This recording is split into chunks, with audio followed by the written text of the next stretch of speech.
जय श्री कृष्णा। आप सभी को पाप मोचनी एकादशी की हार्दिक शुभकामनाएं। प्रिय श्रोताओं, चैत्र महीने के कृष्ण पक्ष की एकादशी पाप मोचनी एकादशी कहलाती है और इस दिन जगत के पालनहार श्री हरि की पूजा की जाती है। इस दिन भक्त सच्चे मन से पूजा करके उपवास रखते हैं और अगले दिन द्वादशी तिथि को सूर्योदय के बाद व्रत का पारणा करते हैं। आज के दिन भगवान श्री हरि के साथ माँ लक्ष्मी, भगवान श्री कृष्ण और तुलसी जी की पूजा करनी चाहिए। जिस घर में एकादशी के दिन तुलसी जी की पूजा की जाती है वहाँ पर सदा लक्ष्मी जी का वास बना रहता है। आज की इस वीडियो में आप सुनेंगे श्री हरि को अत्यंत प्रिय और भक्तों का कल्याण करने वाली पाप मोचनी एकादशी की और तुलसी माता की कथा।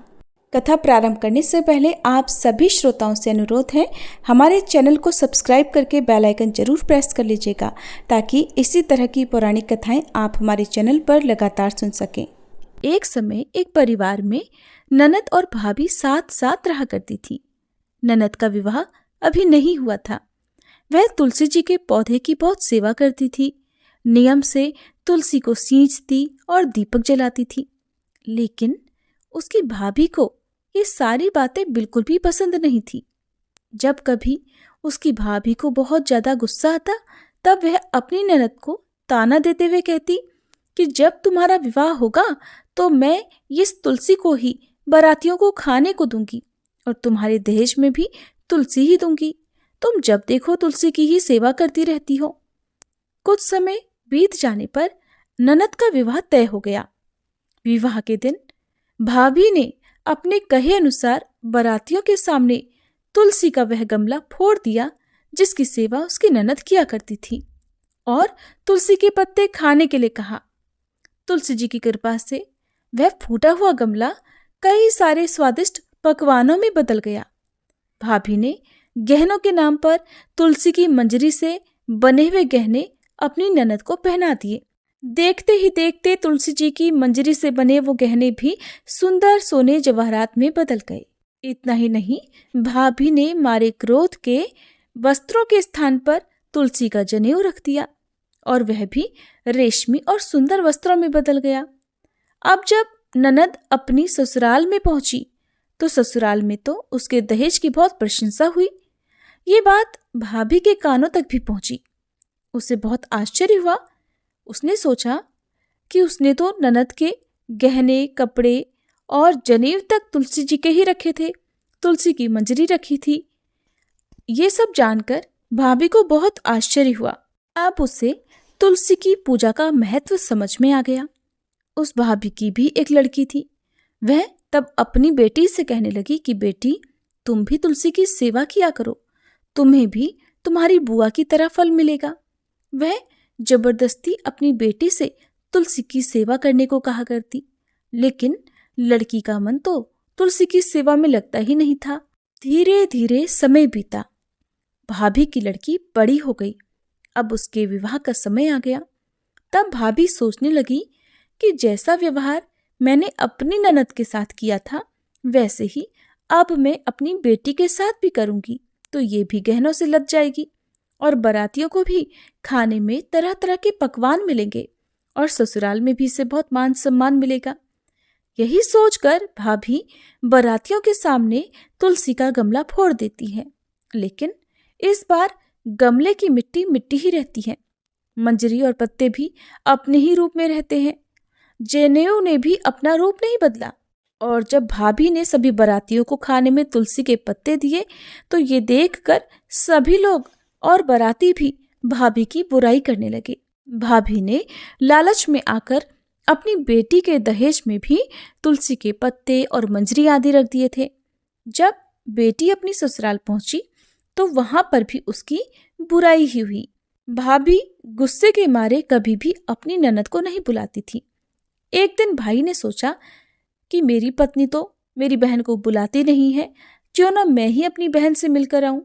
ये सोचकर उसने अपनी पत्नी से कहा और कुछ उपहार अपनी बहन के लिए ले जाने की बात कही तो भाभी ने थैले में ज्वार भरकर कह दिया कि ये लो और कुछ नहीं है, तुम यही लेकर जाओ। तब भाई बहुत दुखी मन से अपनी बहन के पास चल दिया। रास्ते में वह सोचता रहा कि कोई भाई भला अपनी बहन के घर ज्वार कैसे लेकर जा सकता है। यही सोचकर वह एक गौशाला के पास रुक गया और ज्वार का वह थैला उसने एक गाय के सामने पलट दिया। तभी एक ग्वाले ने यह सब देख लिया। तब ग्वाले ने आकर भाई से कहा कि अरे, आप गाय के सामने ये हीरे मोती और सोना क्यों डाल रहे हो? इसे तो घास डालनी होती है। तब भाई ने देखा तो वह हैरान रह गया।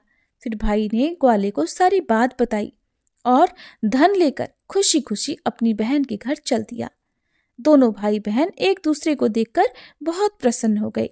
तब बहन ने तुलसी माता से सच्चे मन से प्रार्थना की कि उसकी भाभी को सद्बुद्धि प्राप्त हो जाए और तुलसी माता की कृपा से उनके घर में सुख समृद्धि और धन के भंडार भर जाएं।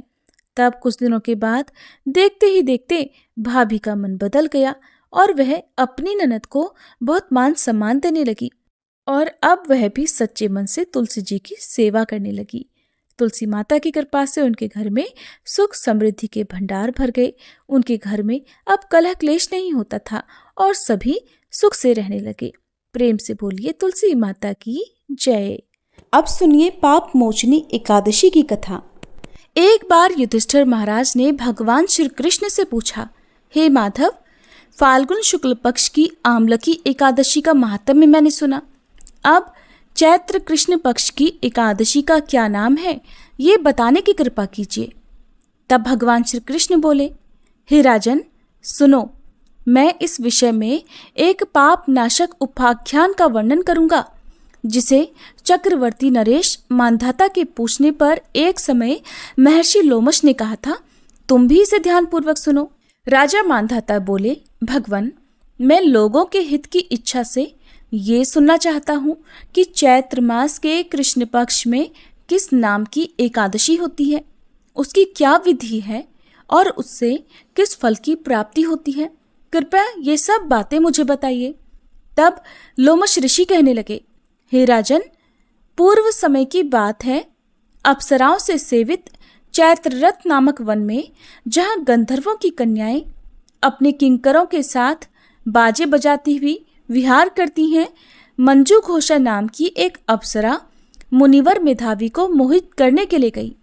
वे महर्षि उसी वन में रहकर ब्रह्मचर्य का पालन करते थे। मंजू घोषा उन मुनि के भय से आश्रम से एक कोस दूर ही रुक गई और सुंदर ढंग से वीणा बजाती हुई मधुर स्वर से गीत गाने लगी। मुनि श्रेष्ठ मेधावी घूमते हुए उधर ही जा निकले और उस सुंदरी अप्सरा को इस प्रकार गायन करते देखकर सेना सहित कामदेव से परास्त होकर बरबस मोह के वशीभूत हो गए। मुनि की ऐसी अवस्था देखकर मंजू घोषा उनके समीप आई और वीणा नीचे रखकर उनका आलिंगन करने लगी। मेधावी भी सब कुछ भूलकर उसके साथ रमण करने लगे। कामवश रमण करते हुए उन्हें रात और दिन का भी भान न रहा। इस प्रकार मुनिजनोचित सदाचार का लोप होने के कारण अप्सरा के साथ रमण करते करते उन्हें बहुत दिन बीत गए। मंजू घोषा अब देवलोक में जाने को तैयार हुई। जाते समय उसने मुनिश्रेष्ठ मेधावी से कहा, हे ब्राह्मण, अब मुझे अपने देश जाने की आज्ञा दीजिए। मेधावी बोले, देवी, जब तक सवेरे की संध्या ना हो जाए तब तक तुम मेरे पास ही ठहर जाओ। अप्सरा कहने लगी, ब्राह्मण, अब तक न जाने कितनी संध्या चली गई। आप मुझ पर कृपा करके जरा बीते हुए समय का विचार तो कीजिए। तब लोमशी आगे कहते हैं, राजन, अप्सरा की बात सुनकर मेधावी के नेत्र आश्चर्य से चकित हो गए। उस समय उन्होंने जब बीते हुए समय का हिसाब लगाया तब उन्हें पता चला कि उस अप्सरा के साथ रहते रहते तो उन्हें 57 वर्ष बीत चुके हैं। उसे अपनी तपस्या का विनाश करने वाली जानकर मुनि को उस अप्सरा पर बड़ा क्रोध आया। फिर उन्होंने उसे शाप देते हुए कहा, पापिनी, तू पिशाचिनी हो जा। मुनि के शाप से दग्ध होकर वह विनय से नतमस्तक होकर हाथ जोड़कर बोली, हे विप्रवर, मेरे शाप का उद्धार कीजिए। 7 वाक्य बोलने या 7 कदम तक साथ चलने मात्र से ही सत्पुरुषों के साथ मैत्री हो जाती है। हे ब्राह्मण, मैंने तो आपके साथ अनेकों वर्ष बिताए हैं, इसलिए हे स्वामिन, मुझ पर आप कृपा कीजिए। तब मुनि बोले, भद्रे, मेरी बात सुनो, ये शाप से उद्धार करने वाली है। क्या करूं, तुमने मेरी बहुत बड़ी तपस्या नष्ट कर डाली है। चैत्र कृष्ण पक्ष में जो शुभ एकादशी आती है उसका नाम है पाप मोचनी। वह सभी पापों का नाश करने वाली है। सुंदरी, उसी का व्रत करने पर तुम्हारी यह पिशाचता दूर हो सकेगी। ऐसा कहकर मेधावी मुनि अपने पिता मुनिवर च्यवन के आश्रम पर गए और उनसे सारा वृतांत कह सुनाया।